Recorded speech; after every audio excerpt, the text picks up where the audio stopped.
গল্প personal notification. পর্ব 1। লেখা মো. সাইফুল ইসলাম সজীব।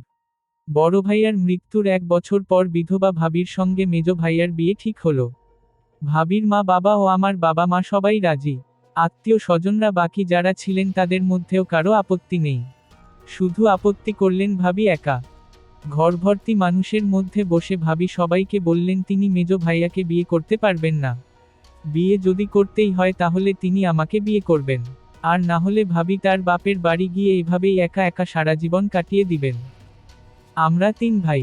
বড় ভাই মৃত রাজীব মুন্সি, মেজ ভাই নিলয় মুন্সি ও আমি রিশাত মুন্সি। মেজ ভাইয়াও আগে বিয়ে করেছিলেন। 7 মাস আগে এক পুত্র সন্তানের জন্ম দিয়ে মেজ ভাবি পৃথিবীর মায়া ত্যাগ করেছেন। মেজ ভাবির মৃত্যুর পর তার সন্তানের সম্পূর্ণ দায়িত্ব বড় ভাবি নিজের কাঁধে তুলে নিয়েছিলেন। দেখতে দেখতে 7 মাস পার হয়েছে। বড় ভাবি এখনো মেজ ভাইয়ের সন্তানকে দেখাশোনা করছিলেন। একদিকে বড় ভাইয়া নেই, অপরদিকে নেই মেজ ভাবি। মাঝখানে 7 মাসের বাচ্চা দুর্জয়। যেহেতু দুজনেই পূর্বে বিবাহিত এবং প্রত্যেকের সঙ্গী পৃথিবীতে নেই, তাই মা বাবা সবাই চাচ্ছিলেন তাদের জনের বিয়ে দিবেন। এতে একসঙ্গে সংসারও করবে আবার দুর্জয়ের মায়ের অভাবটা পূরণ হবে। কিন্তু ভাবির সোজা কথা, তিনি আমাকে ছাড়া আর কাউকে বিয়ে করবেন না। ভাবিকে সবাই মিলে বোঝাতে শুরু করেন। তাকে বলা হয় আমি এখনো পড়াশোনা করছি, কিছুদিন পরই মাস্টার্স পরীক্ষা দেব। তাছাড়া বয়সে ভাবি আমার চেয়ে কয়েক মাসের বড়। সব মিলিয়ে আমার সঙ্গে ভাবির বিয়ে প্রায় অসম্ভব। ভাবি তখন সবার সামনে আমাকে জিজ্ঞেস করে বললেন, রিশাত, আমাকে বিয়ে করতে তোমার আপত্তি আছে? যদিও নতুন বিয়ে করে সংসার করার বিন্দু পরিমাণ ইচ্ছে আমার নাই। যেহেতু সবাই চাচ্ছেন তাই আমি তোমাকে বিয়ে করার ইচ্ছে জানালাম। তুমি যদি রাজি থাকো তাহলে সবার সামনে বলো, আর যদি রাজি না হও তাহলেও সমস্যা নেই। আমি আমার মা বাবার কাছে চলে যাব। ভাবির কথার পরে সবাই আমার দিকে তাকায়। আমি কোন পক্ষে কথা বলবো নিজেই বুঝতে পারছিলাম না। আমতা আমতা করতে করতে হঠাৎ মুখ ফসকে বলে ফেলেছিলাম, মা বাবা রাজি হলে তোমাকে বিয়ে করতে আমারও আপত্তি নেই। ব্যাস, আর রক্ষা হয় না। ফুফু চিৎকার দিয়ে বলে, নির্লজ্জ পোলা, নিজের চেয়ে বয়সে বড় ভাবিরে বিয়ে করতে চাস কেন? তোরে কি বিধবা বিয়ে করার লাইগা শহরের মইদ্যে পড়াশোনা করতে পাঠাইছে? ভাবি বললেন, ফুফু ওকে বকাবকি কইরেন না। এটা নিয়ে আর বাড়াবাড়ি করারও দরকার নাই। আমি আর রিশাত তো রাজি আছি। আপনারা যদি চান তাহলে বিয়ে দিয়েন। আর না হলে যেভাবে সবকিছু আছে সেভাবেই থাকুক। তবে আমার খাওয়া দাওয়া নিয়ে সমস্যা হলে আমি সংসারের দায়িত্ব বুঝিয়ে দিয়ে বাপের বাড়ি যেতে পারবো। ঘটনা এই পর্যন্তই রইল। মেজ ভাই তো আমারে দেখলেই এমন ভাব করে আমি তার চরম শত্রু। যেই বাড়িটা ছিল ভালোবাসায় ভরপুর, সেই বাড়িটাই এমন হয়ে গেল যে প্রয়োজন ছাড়া কেউ কারো সঙ্গে কথা বলা হচ্ছিল না। আমি থাকতাম খুলনায় মেসে। বাড়ি থেকে এমন পরিস্থিতিতে যেদিন খুলনা যাচ্ছি সেদিন ভাবি আমার কাছে এসে বলেছিলেন, এই বাড়িতে মনে হয় বেশি দিন থাকতে পারবো না। যদি চলে যাই তাহলে রাগারাগি কইরো না। আমি বলেছিলাম, কেন চলে যাবেন? ভাবি বললেন, স্বেচ্ছায় যা পাওয়া গেল না তার জন্য জোরাজুরি হবার সম্ভাবনা আছে।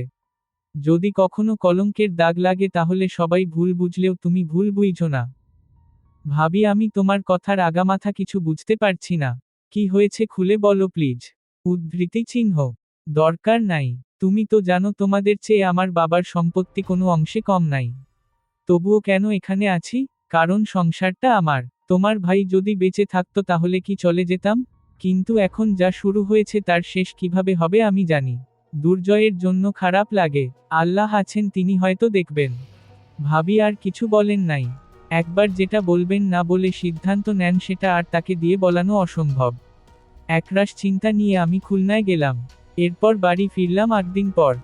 দুপুরের খাবার খেয়ে মেসে নিজের বিছানায় শুয়েছিলাম। হঠাৎ ভাবির ফোন কল রিসিভ করতেই ভাবি বলেন, এক্ষুনি বাড়িতে আসো। কেন, কি কারণে? কিছুই জানি না। মা বাবার সঙ্গে বলে কোনো লাভ কবে না এটা জানতাম। কাজেই কাউকে কিছু না বলে বাড়ি রওনা দিলাম। সন্ধ্যার বেশ পরে বাড়িতে পৌঁছলাম। মা আমাকে দেখে অবাক হয়ে তাকিয়ে রইলেন, কারণ গতকালই তাকে বলেছিলাম সামনে পরীক্ষা, পরীক্ষা শেষ হবার আগে আর বাড়ি যাওয়া সম্ভব না।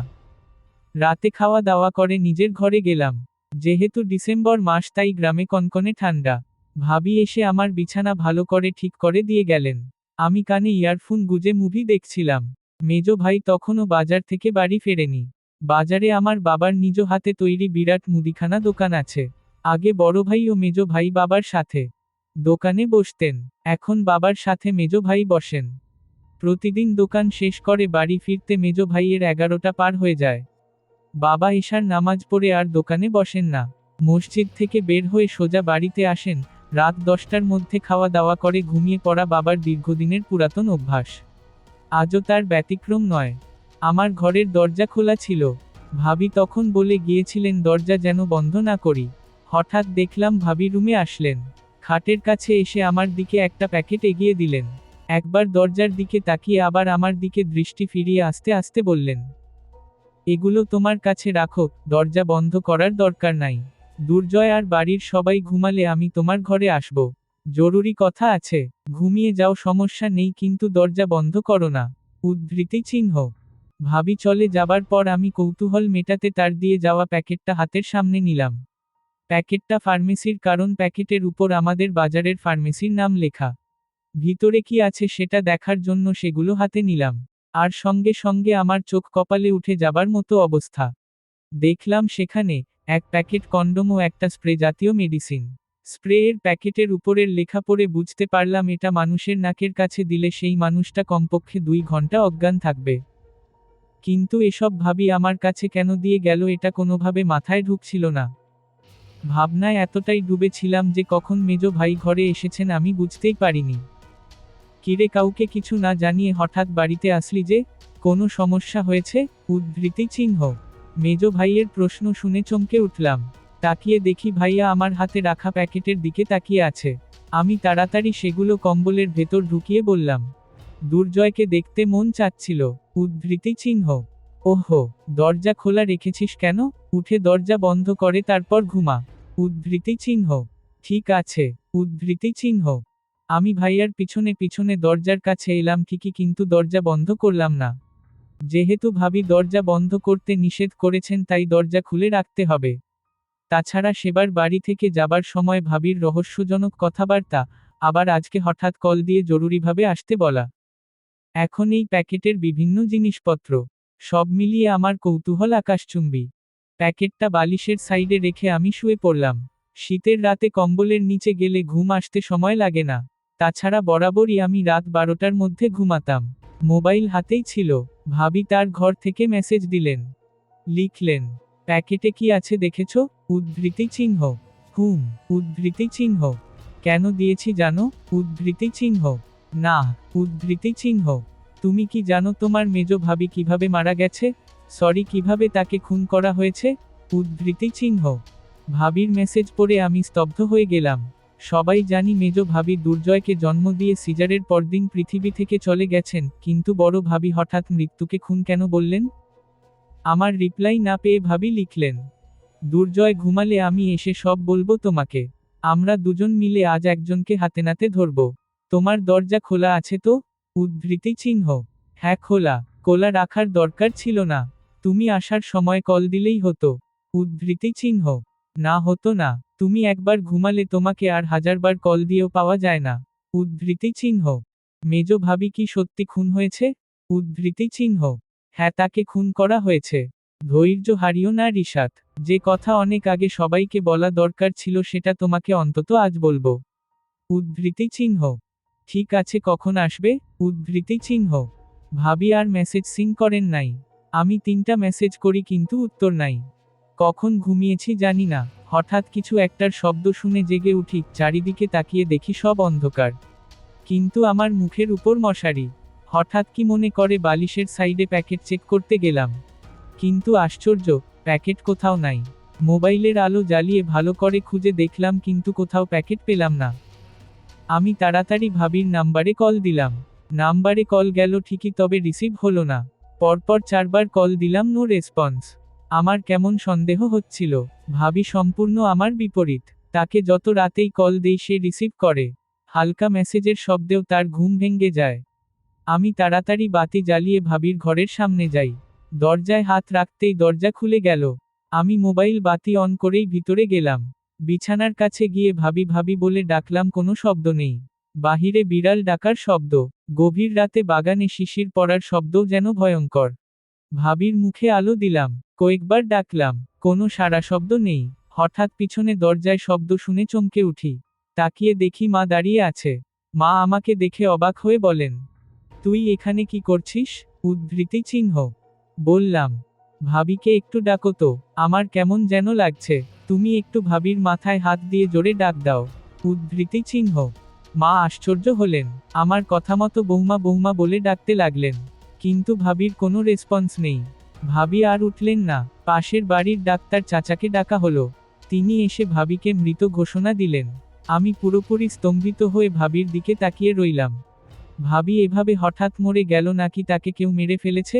জানি না, আমি কিচ্ছু জানি না। ভাবির মৃত্যুর খবর শুনে মা আমাকে হাত ধরে টেনে আমার ঘরে নিয়ে গেলেন। এদিক ওদিক তাকিয়ে গলার স্বর নিচু করে বললেন, ঘটনা কি হয়েছিল আমার কাছে বল।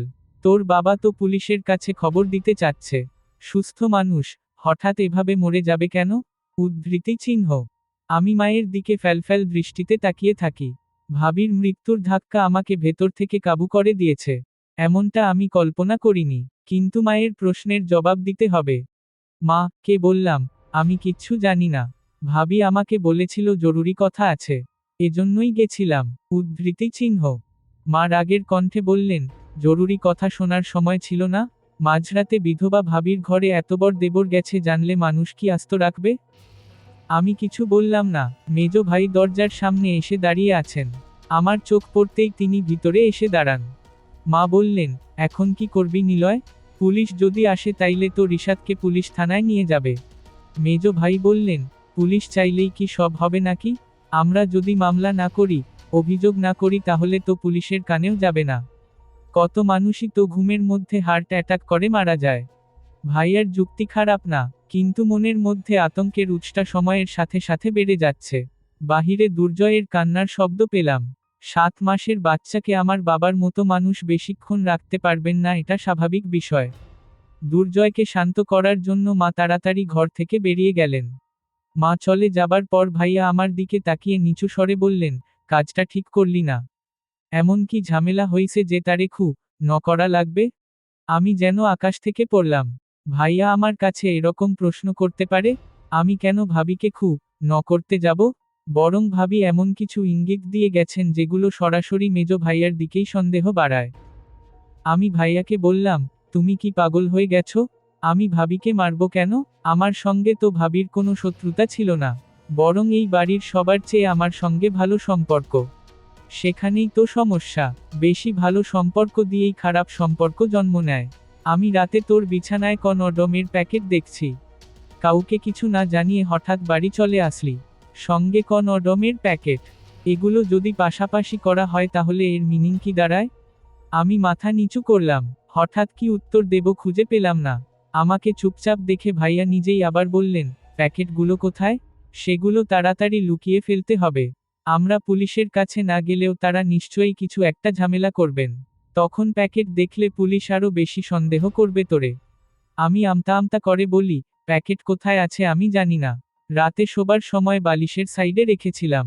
ঘুম ভেঙে দেখি সেগুলো সেখানে নাই। পুরো বিছানায় খুঁজেছি, কোথাও সেটা পাচ্ছি না। বন্ধ ঘরের মধ্যে কে নেবে? তুই ছাড়া তো এখানে আর কেউ থাকে না। প্যাকেট উড়ে গেছে? আমার দরজা খোলা ছিল।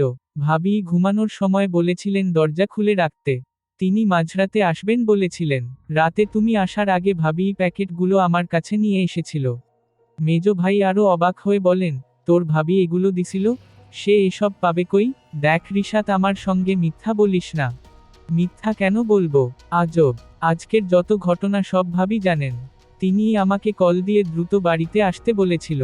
রাতে খাবার পর বিছানা গুছিয়ে দরজা খুলে রাখতে বলেন। এসব কেন রেখেছে কিছু বলে নাই? না, বলতে চেয়েছিলেন। বলছিলেন যে রাতে এসে সব বলবেন। কিন্তু তার আগেই তো মনে হয় তাকে খুন করা হয়েছে। এটা বলে আমি একটা দীর্ঘশ্বাস ছাড়লাম। বাহিরে আশেপাশের একজনের শব্দ শোনা যাচ্ছে। মাঝরাত পেরিয়ে গেছে। তার উপর ভীষণ ঠান্ডা। তবুও মৃত্যুর খবর জানলে মানুষ আসবে স্বাভাবিক। ডাক্তার চাচা বাড়ি আমাদের বাড়ির পাশেই। সম্ভবত তিনিই ঘরে গিয়ে বলার পর আশেপাশে জানাজানি হয়েছে। ভাবির বাড়িতে কল দিয়েছেন মেজ ভাই। 2 গ্রাম পরেই ভাবিদের গ্রাম। তার মা বাবাও নিশ্চয়ই যেকোনো সময় এসে উপস্থিত হবে। ভাইয়া আমার দিকে তাকিয়ে বললেন, যদি তুই কিছু না করিস, প্যাকেটের বিষয়ে কিছু না জানিস, তাহলে পুলিশের কাছে এসব বলার কোনো দরকার নাই। তুই যে ওই ঘরে গেছিস সেটাও কাউকে স্বীকার করবি না। মা বাবা আর তুই আমি ছাড়া তো সেটা কেউ জানে না। মায়ের কথা বলবো যে দুর্জয়ের কান্না শুনে মা গেছে আর ভাবিকে ডাকাডাকি করে, কোনো সারা শব্দ না পেয়ে ডাক্তার ডেকেছি। আমি তখন ভাইয়াকে বললাম, তোমার সাথে কিছু কথা আছে আমার। কি কথা? মেজো ভাবি কিভাবে মারা গেছে? লক্ষ্য করলাম প্রশ্ন শুনে ভাইয়ার মুখের ভাবভঙ্গি কিঞ্চিত হলেও পরিবর্তন হয়েছে, কিন্তু সেকেন্ডের মধ্যে নিজেকে সামলে নিয়ে বললেন, কিভাবে মারা গেছে জানিস না? হাসপাতালেই তো মারা গেল। দুর্জয়ের জন্মের সময় অতিরিক্ত রক্তক্ষরণ হলো, ডায়াবেটিস সমস্যা ছিল আগেই, তার মধ্যে আবার স্ট্রোক করছিল। আমি নিচু কণ্ঠে বললাম, এখানে কি কোনো ঘাপলা ছিল ভাই? মানে ভাবির মৃত্যু স্বাভাবিক ছিল? যেই ডাক্তার বাভির সিজার করছিল তিনি তো তোমার বন্ধু ছিলেন। এখানে ঘাপলা কিসের? 7 মাস আগে যিনি মারা গেছে তাকে নিয়ে তোর কৌতূহল কেন? বাড়িতে একটা মানুষ মারা গেছে, সেটা নিয়ে খবর নাই। ভাবি আমাকে মেসেজ দিয়ে বলেছিলেন মেজো ভাবি নাকি খুন হয়েছিল। সেই খুনের বিষয়েও ভাবি কথা বলতে চেয়েছিল। ভাবির কি হয়েছিল ভাইয়া? আমার প্রশ্ন শুনে ভাইয়া থমকে যান। দরজার দিকে তাকিয়ে উকি দিলেন। তারপর আবার আমার দিকে ফিরে বললেন, আমি যা জানি সবই তো বললাম। হাসপাতালে নেয়ার পর থেকে তো ভাবি আর মা হাসপাতালে ছিলেন। আমি তো সারাদিন দোকানে ছিলাম। শুধু অপারেশন করার সময় হাসপাতালে যাই। তারপর দুর্জয়ের জন্ম হলে আবার চলে আসি। একটু থেমে আবার বলেন, যদি হাসপাতালের মধ্যে কোনো ষড়যন্ত্র হয়ে থাকে সেটা ভাবি আর মা ভালো জানতে পারে। এমনকি মৃত্যুর খবরটাও তো আমি দোকানে বসে পেয়েছিলাম। আমি কোনো হিসাব মেলাতে পারলাম না। সবকিছু যিনি জানতেন তিনি মারা গেছেন। মারা গেছেন বা মেরে ফেলা হয়েছে সেটাও নিশ্চিত না। বাহিরে কান্নার শব্দ ভেসে ওঠে। ভাবির মায়ের চিৎকার শুনে পাই। যা বললাম মনে রাখিস রিশাত। এটা বলে ভাইয়া আমার ঘর থেকে বের হয়ে যান। ভাবির মা বাবা আত্মীয়রা আসার সঙ্গে সঙ্গে বাড়িতে গগনবিদারী কান্না ওঠে। আমি গিয়ে ভাবির দেহের কাছাকাছি দাঁড়াই। একটা চাদর দিয়ে ঢেকে রাখা হয়েছে। ঘর ভর্তি মানুষ। আমার পকেটে মোবাইলটা কেঁপে উঠল। মনে হয় কেউ মেসেজ করেছে। মোবাইল পকেট থেকে বের করে দেখি ভাবির মেসেঞ্জার থেকে মেসেজ এসেছে। আশ্চর্য হয়ে তাকাই। মেসেজ সিন করে দেখি সেখানে লেখা আছে, নেটওয়ার্ক খুব সমস্যা করছে। আমার করা সব মেসেজ তোমার আইডি থেকে ডিলিট করে দিও, এগুলো কাউকে বলো না। চারিদিকে কান্নার ঢেউ আর আমি তখন ভাবির বিছানায় তার মোবাইলটা খুঁজে বেড়াচ্ছি। আমাকে ব্যস্ত দেখে মা বললেন, কি খুঁজছিস রিশাত? ভাবির মোবাইলটা কই মা? তোর ভাবির মোবাইল তো আজ সকালে বাজারে পাঠিয়েছে ঠিক করার জন্য। মোবাইল তো মনে হয় এখনো বাজারে। আমি আবারও গোলকধাঁধার মধ্যে পড়লাম। ভাবির মোবাইল যদি বাজারে থাকে তাহলে তার আইডি দিয়ে মেসেজ করলো কিভাবে? মনে পড়ল, দুপুরবেলায় ভাবি কল দিয়েছিল বাবার নাম্বার দিয়ে। আমাকে তখন বলেছিলেন যে তার মোবাইলে কি নাকি সমস্যা হয়েছে। মায়ের কাছে শোনার আগ পর্যন্ত কথাটা আমার মাথায় আসেনি। 38 মিনিটের ভয়েস রেকর্ড। এখনো পুরোটা শেষ হয়নি। এই পর্যন্ত শোনার পরে রেকর্ড বন্ধ করা হলো, চারিদিকে থমথমে পরিবেশ। হাতে রাখা কফির কাপে চুমুক দিলেন সাজু ভাই। কাছেই দাঁড়িয়ে থাকা থানার এসআই বিমল মিত্রের দিকে তাকিয়ে সাজু ভাই বললেন, রিশাতের লাশের ছবিগুলো আরেকবার দেখান তো ভাই। যেই ছেলেটা এত বড় কাহিনী নিজের মোবাইলে রেকর্ড করলো, সেই ছেলেটা কিভাবে আত্মহত্যা করতে পারে? উদ্ধৃতি চিহ্ন। বিমল মিত্র বলেন, আমরা রিশাতকে সন্দেহ করেছিলাম। তার বিরুদ্ধে কতগুলো প্রমাণ ছিল।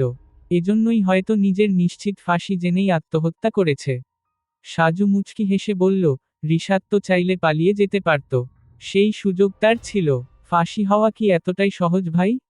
এসআই বিমল মিত্র বলেন, এই রেকর্ডের মধ্যে রিশাত যে বলেছে কন্ডোমের প্যাকেট তাকে তার বড় ভাবি দিয়েছে। এটা মিথ্যা। ওই প্যাকেট রিশাত নিজেই তাদের বাজার থেকে কিনেছিল।